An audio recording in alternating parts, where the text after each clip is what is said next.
और खबरों का सिलसिला लगातार जारी रखेंगे, लेकिन उससे पहले सीधा आपको लिए चलते हैं देहरादून, जहां पर एसीएस राधा रतूड़ी की प्रेस वार्ता चल रही है।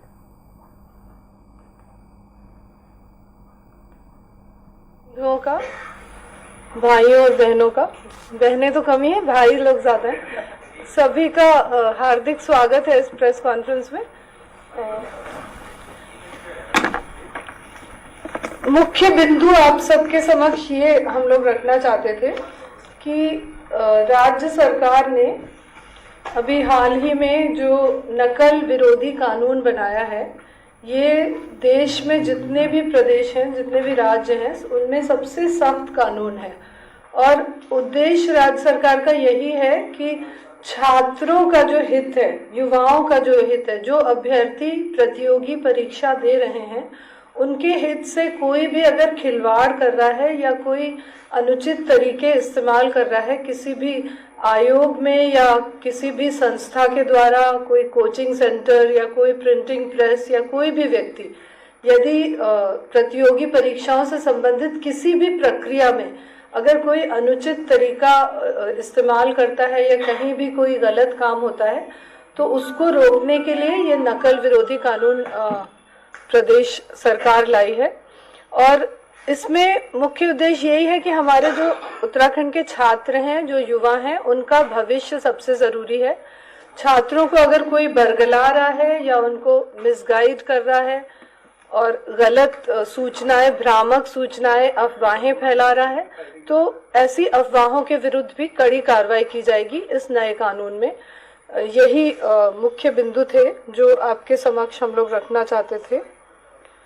सरकार ने जो छात्र आंदोलन कर रहे हैं, उनकी भी, अभ्यर्थियों की या छात्र जो भी आंदोलन कर रहे हैं, जो मांगे उन्होंने सीएम साहब के समक्ष रखी हैं या हम लोगों के समक्ष कई बार वार्ता के कई दौर हुए हैं, और उन सभी मांगों को मानकर उनके हितों के साथ सरकार खड़ी है। स्वस्थ और सौहार्दपूर्ण संवाद से समस्याओं के हल करने के लिए हम लोग प्रयासरत हैं और उससे प्रत्येक परिस्थिति का सामना किया जा सकता है। माननीय मुख्यमंत्री जी की सरकार छात्रों के हितों के लिए हमेशा आगे बढ़कर बातचीत करने के लिए और समाधान निकालने के लिए तत्पर है। तो ये मुख्य बिंदु थे। इसमें जो एक बहुत बड़ी मांग थी कि नकल विरोधी कानून को सख्त बनाया जाए, वो मांग पूरी हो गई है। एक मांग और आई थी कुछ छात्र गुटों की ओर से कि जो इंक्वायरी चल रही है, वर्तमान में 2 इंक्वायरीज चल रही हैं। एक यूके SSSC में जो अनियमितताएं पाई गई थी, उसके लिए STF इंक्वायरी कर रहा है। यूके PSC में जो अनियमितताएं उजागर हुई थी, उनके लिए SIT बनी है SSP हरिद्वार की अध्यक्षता में, वहां पे वो SIT जांच कर रही है। तो ये भी मांग एक आई थी कि ये जो SIT और STF जांच कर रहे हैं, ये कोर्ट के किसी, हाई कोर्ट के किसी जज से इसका सुपरविजन कराया जाए। इसके लिए भी सरकार बिल्कुल तैयार है। अगर हाई कोर्ट के किसी माननीय जस्टिस के सुपरविजन में इंक्वायरी होती है तो सरकार उसके लिए सहमत है। इसके अलावा जो एक मांग आई थी कि परीक्षा नियंत्रक को हटा दिया जाए, यूके PSC से परीक्षा नियंत्रक को तत्काल हटा दिया है, उनकी जगह दूसरे अधिकारी की तैनाती कर दी गई है। जो लेखपाल और पटवारी की परीक्षा 12 तारीख को हुई, वो बिल्कुल निष्पक्ष तरीके से, पूरी पारदर्शिता से हुई। उसमें 1,03,000 प्लस छात्रों ने, अभ्यर्थियों ने प्रतिभाग किया और सभी के लिए बसों की भी निःशुल्क व्यवस्था की गई थी, जो उनको ले गई परीक्षा केंद्र तक और वहां से उनको वापस अपने गंतव्य तक भी पहुंचाया। तो जो बातें सरकार के समक्ष या अधिकारियों के समक्ष आंदोलनरत छात्रों ने रखी थी, उन सभी का समाधान हो गया है। तो यही बातें आपके समक्ष रखनी थी। मैम, ये पटवारी एग्जाम आपने कहा कि दोनों एग्जाम की मांग आई थी, इसको सुपरविजन में ले लिया जाए हाईकोर्ट, लेकिन जो सरकार का डिसीजन हुआ था खाली पटवारी के बारे में हुआ है, तो क्या यूके SSC वाली एग्जाम है वो भी सुपरविजन में जाएगी? एक्चुअली किसी एग्जाम का सुपरविजन नहीं, जांच का सुपरविजन। पटवारी का तो आपने कह दिया, क्या यूकेएसएससी की वाली जो एसटीएफ कर रही है वो भी जाएगी सुपरविजन में? जितनी भी जांचें चल रही हैं, अगर हाईकोर्ट के कोई सिटिंग जज उसको सुपरवाइज करते हैं तो राज्य सरकार को कोई आपत्ति नहीं है। नहीं मैम, तो अगर ये डायरेक्शन कौन देगा कि वो सुपरवाइज करेंगे? मतलब हम ये अभी तो अनुरोध करेंगे उनसे कि आप जी जी, ये डायरेक्शन तो हाईकोर्ट ही देगा। माननीय उच्च न्यायालय से हम लोग अनुरोध करेंगे और माननीय उच्च न्यायालय ये डायरेक्शन देगा। मैम, ये नगर विरोधी कानून को लेकर कुछ ऐसी कंडीशंस बनी है कि ये कहाँ लागू होगा, कैसे लागू होगा, थोड़ा सा स्थिति स्पष्ट कीजिए। ये जो कानून है ये बहुत इसमें स्पष्ट है। अगर नकल विरोधी कानून का आप अगर उसका नाम भी अगर आप देखेंगे तो इसका जो 11 फरवरी से लागू हो गया है, 11 फरवरी 2023 से उत्तराखंड प्रतियोगी परीक्षा, फिर ब्रैकेट में है भर्ती में अनुचित साधनों की रोकथाम व निवारण के उपाय अध्यादेश 2023। तो ये कानून ही बना है प्रतियोगी परीक्षाओं में अनुचित साधनों को रोकने के लिए। तो अन्य किसी परीक्षा पे ये लागू नहीं होगा। ये सिर्फ प्रतियोगी परीक्षाएं जो कम्पिटिटिव एग्जाम्स होते हैं, चाहे लोक सेवा आयोग कराए, चाहे अधीनस्थ सेवा आयोग कराए या चिकित्सा चयन बोर्ड कराए, कोई भी प्रतियोगी परीक्षा जो नौकरी के लिए जो परीक्षा होती है उस पे लागू होगा। जो सेंटर कराएगी, कोई सेंटर ऐसे बैंक होगा एग्जाम करानी है तो क्या उस पे भी ये लागू होगा या नहीं होगा? केंद्र सरकार के किसी भी परीक्षा पे राज्य सरकार का कानून लागू नहीं होगा। केंद्र सरकार के अपने कानून है वो उस पे लागू होगा। मैम, पिछले दिनों जो पेपर्स हुए हैं जिसको लेकर इतना बवाल हुआ जी, जिसको लेकर बवाल हुआ, इतने आंदोलन हो रहे हैं, वो किसी भी परीक्षा पर ये कानून लागू नहीं हुआ। क्या ऐसा है? नहीं, हम सवाल समझे। सवाल ये है कि अब तक जो यूकेएसएससी की पेपर की परीक्षा हुई, पीसीएस की परीक्षा हुई जो हो चुकी है, क्या उन परीक्षाओं पे ये लागू होगा ये नियम या नहीं होगा? नहीं, ये 11 फरवरी 2023 से ये लागू हुआ है। तो जो 12 तारीख की परीक्षा हुई है उस पे ये लागू है। उससे पहले ये लागू नहीं होगा। उससे पहले जो प्रीवियस कानून था वो ही लागू होगा। एक चीज मैं स्पष्ट कर दूं, यदि ऐसा है कि परीक्षाओं के यदि चरण है, एक चरण पहले हो गया है, अभी दूसरा चरण आगे होना है, उस पे लागू होगा। जो भी मतलब 11 फरवरी के बाद जो भी चरण है एग्जाम के उस पे लागू। मैम, इसमें एक चिंता ये जताई जा रही है कि जो कुछ इस तरह के प्रावधान किए गए, जो विसिल ब्लोअर है वो भी इसके मतलब चलने आ रहे हैं।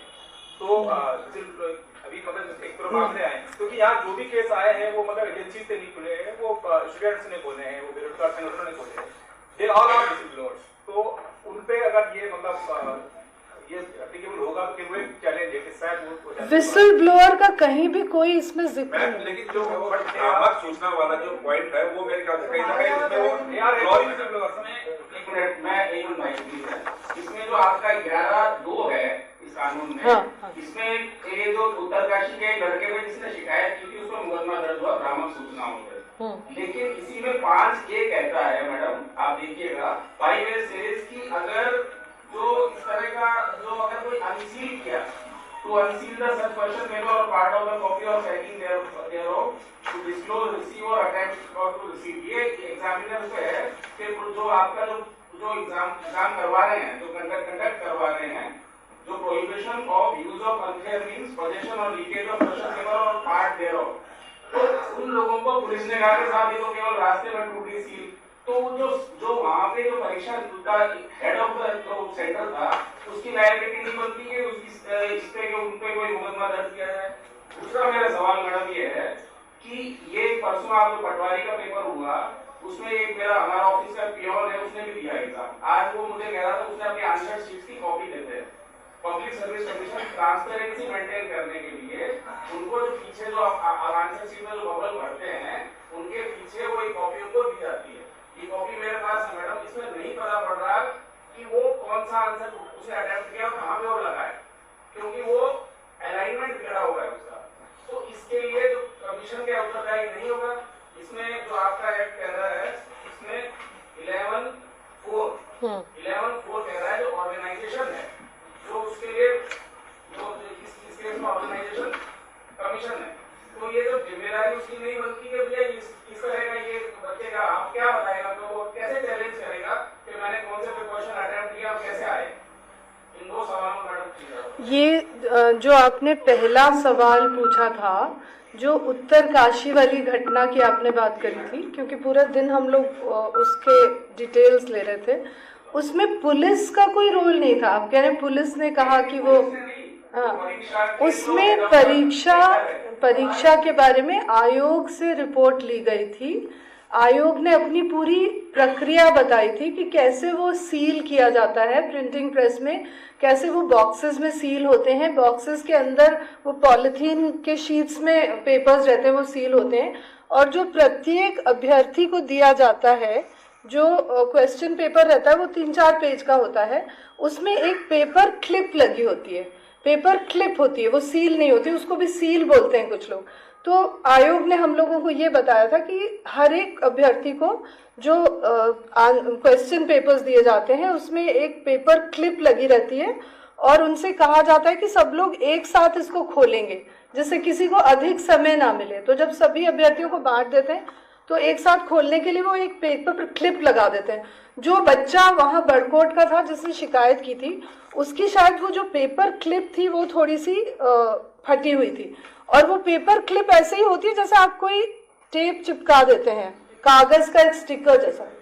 तो वो संभव है कि वो पेपर क्लिप जो है वो हल्की सी निकल गई हो। तो आयोग ने उसके बाद वीडियोग्राफी उसकी देखी, क्योंकि जब पेपर्स आते हैं तो पहले वो जो सील्ड बॉक्स है उसको खोला जाता है, कक्ष जो पूरा एक केंद्र होता है, केंद्र के जो इंचार्ज होते हैं वो सील्ड बॉक्स खोलते हैं, फिर वो कक्ष निरीक्षकों को अलग अलग सील्ड जो पॉलिथीन में सील्ड पेपर्स होते हैं वो अलग से देते हैं। तो वो डबल सीलिंग होती है, एक बॉक्स पे होती है, एक जो पॉलिथीन के पैकेट्स हैं उन पे होती है। उन सभी चीज़ों की वीडियोग्राफी आयोग ने देखी, और उन्होंने फिर देखा कि इससे कोई छेड़छाड़ नहीं हुई है। जो उस बच्चे की थोड़ी सी पेपर क्लिप फटी हुई थी उसमें कोई अनुचित साधन यूज करने की बात नहीं आई, तो इसलिए आयोग ने कहा कि नहीं ये सही है एग्जाम, और उस लड़के को भी वीडियोग्राफी दिखाई गई और वो लड़का भी संतुष्ट हो गया।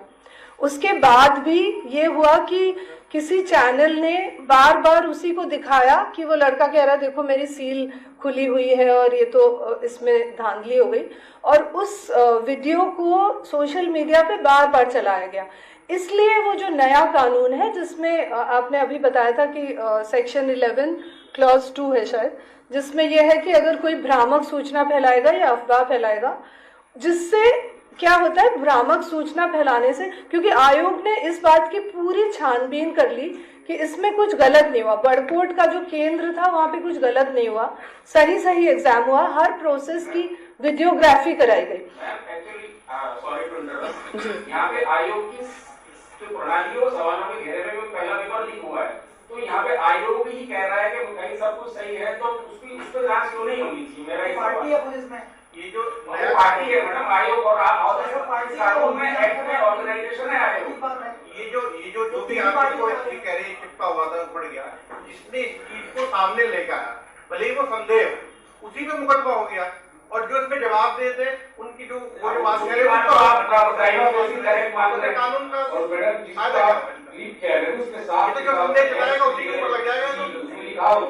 हो सकता है वो सही हो सकता है वो सही कह रहा हो, लेकिन उसकी जांच तो होगी, पहले कुछ कानून के तहत जांच होती है। अभी एफआईआर हो रखी है, इन्वेस्टिगेशन चल रही है ना, इन्वेस्टिगेशन में सारा चीज देखा जाएगा। एडिशनल एस्पिरेंट का सर वेदर आयोग इज अंडर द सारे पहलुओं में जो आप बात बता रहे हैं वो सारे पहलुओं में जांच की जाएगी। जांच का इन्वेस्टिगेटिंग ऑफिसर एडिशनल एस्पिरेंट का इस ऑर्डिनेंस के तहत इन्वेस्टिगेशन करने वाले होंगे वो एडिशनल एसपी या एस्पिरेंट का होना है, जो एडिशनल एसपी इस पे इन्वेस्टिगेट करेंगे, सारे पहलुओं पे रिव्यू होगी। आयोग में सर एक प्लीज लास्ट कि वेदर दिस कमीशन और स्टेट पब्लिक सर्विस कमीशन जो भी हैं वो इसके परव्यू में आते हैं कि इसकी उसमें कि आप उसको जांच कर सकते हैं उनकी सभी के जांच सब आते हैं उसके परव्यू में, जो जहाँ पे भी गड़बड़ है तो सील अगर टूटी हुई है तो गड़बड़ नहीं थी, वो सील टूटी हुई है किसके तरफ कहाँ टूटी है ये पता कराया जाएगा, जो जिम्मेवार है इंटेंशनली कहीं भी सील टूटी होता तो ये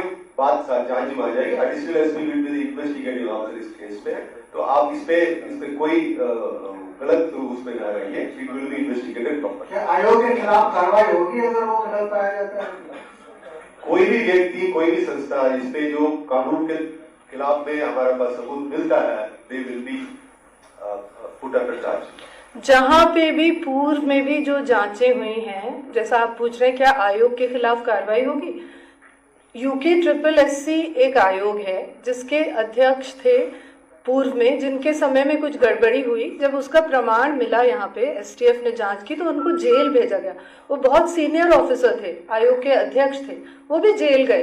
तो इसका मतलब सरकार तो सख्त कार्रवाई करेगी जहां भी कोई गलती उजागर होगी और पता लगेगा जांच में कि हाँ इनके इसमें इन्वॉल्वमेंट है, वहां उनके खिलाफ कानूनी कार्रवाई सख्त तरीके से होगी। इसको आप दे देंगे तो इसकी हम लोग जांच करा लेंगे। अब जैसे ये संदेह हो रहा, अब अगर इसी बात को टीवी चैनल का 10 बार इंटरव्यू ले ले और ये दिखा दे तो फिर क्या इनके खिलाफ केस दर्ज होगा? क्या आयोग के खिलाफ केस दर्ज होगा? इस पे सवाल यहाँ पे संदेह तो उठेंगे और सारे मामले संदेह, इस प्रकार के संदेह है उसने उजागर हुए हैं। अपने आप ही बताया कि हमने ऐसा है, इस पर्टिकुलर मैटर में ये इंडिविजुअल केस है, इसमें देखिए कैंडिडेट जो लिख रहा है उनको चेक कर रहा था कि पीछे मेरा आंसर दवा हो रहा है कि नहीं, उनके कमी रहेगा तो उसी समय वो क्वेश्चन में बदल दे रहे हैं, उन्होंने नहीं करा है तो फिर उसका मतलब ये नहीं है कि वो गलत है। जब आप वहां पे गोल कर रहे हो, गोल ही नहीं हो रहा तो naturally change the question paper गोल हो रहा है सर, लेकिन उसको लास्ट में ये जब अलग किया जाता है इसका इंप्रेशन आता है उसमें, वो उनको देख लेना चाहिए था ना, पहले कैंडिडेट को पहले देख लेना चाहिए कि हमको 2 कॉपी है, पीछे हमारे घर के लिए कॉपी है। ये तो कैंडिडेट का कमी रह जाती है। अलाइनमेंट बिगड़ा होगा तो ले लेना था। देखिए ये नहीं है कि आप लोग एक मिनट मेरा पूरा क्वेश्चन कर दीजिए। आपका क्वेश्चन मान लीजिए 100 क्वेश्चन पेपर का 100 क्वेश्चन है, आपने लेते लिखना शुरू कर दिया, बात में जाएगा कि हमारे पास 50 क्वेश्चन है, आप ये विदाउट क्लाइम कि मेरे पास आधे कुछ रहा, वहीं पे आपको मेरे पास 50 क्वेश्चन का ही पेपर है, प्लीज मेरे को 100 वाला रिप्लेस करिए, ये करना चाहिए। दिस इज कभी आप कैंडिडेट यहाँ पे आपको कमीशन नहीं करेगा, कमीशन का कमी क्यों नहीं है सर, जो बिना कमीशन में करके दे रहा है। देखिए you can't defend them, you can't defend them like this, आप गलत तरीके से डिफेंड कर रहे हो उन्हें। आपका एक अग्रेसिव है, आप लोग हमसे वो कर रहे हैं, हम लोग सवाल पूछ रहे हैं आपसे, एंड सपोज हम ये मानते हैं कि आप हमें उस तरह से जवाब देंगे।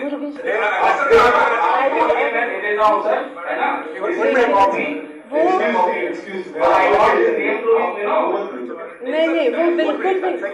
ये देखिए मेरा पॉइंट ये है कि यहाँ पे क्या इंडिविजुअल केस है, पहले बोला इंडिविजुअल केस है, उसमें क्या रहेगा, मैडम ने उसको जवाब दे दिया कि लुक इनटू, फिर भी देना आपका भी सभी, क्योंकि ऐसे कई बार आएगी, कई लोग लेकर आएंगे। देखिए मेरे पास 50 क्वेश्चन था, भाई साहब आप तो पहले देखना, अब ठीक है आपके लिए तो आएगा। वो अग्रेसिव नहीं हो रहे हैं, वो सब नहीं उनका बोलने रखने देखिए वो बिल्कुल अग्रेसिव नहीं हो रहे हैं, वो सिर्फ लीगल पॉइंट बता रहे हैं क्योंकि वो डील करते हैं। जो छात्र आंदोलन कर रहे थे उन पर धारा 307 लगा दी गई, वो कितना जायज है? देखिए इसमें ऑलरेडी इन्वेस्टिगेशन चल रही है और कमिश्नर लेवल पे एक इंक्वायरी भी चल रही है, ठीक है, बेस्ड ऑन फैक्ट जो सामने आएगी उसी हिसाब से चर्चा जाएगी, ठीक है। मैम एक सवाल आपसे ये है कि उत्तरकाशी में जिस युवक पर मुकदमा दर्ज किया गया, वो भ्रामक खबर फैलाने के चक्कर में उस पर मुकदमा दर्ज किया गया, लेकिन अभी भी कई लोग सोशल मीडिया पे उस युवक का समर्थन कर रहे हैं कि वो सही था और हरीश रावत जी भी उसमें जो पूर्व मुख्यमंत्री है, क्या इन बातों का संज्ञान की सरकार लेगी और वो भी दोषी, वो खुद कह रहे कि मेरे पे भी मुकदमा दर्ज किया जाए? देखिए जो मुकदमा दर्ज हुआ है उसमें जो जांच होगी उसमें इन सभी बातों का भी संज्ञान ले लिया जाएगा और जो इंक्वायरी ऑफिसर हैं वो इन सभी बातों का संज्ञान ले लेंगे। अगर एक ही घटना है उसी के बहुत सारे पहलू हैं।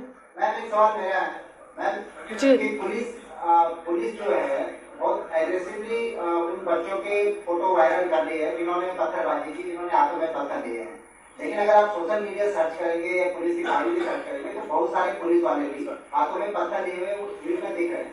बच्चों को आप आइडेंटिफाई करेंगे क्योंकि पहले से पढ़ते नहीं है, लेकिन जो पुलिस वाले वो तो आपके परिचित हैं, वो तो जानते हैं फोर्स में कौन लोग है। क्या उन पे एक्शन हो चुका है या फिर एक्शन होने की आप लोग प्रोसेस में कुछ कर रहे हैं? आप लोग अवगत होंगे कि माननीय मुख्यमंत्री जी ने इसमें उच्च स्तरीय जांच का आदेश कर दिया है।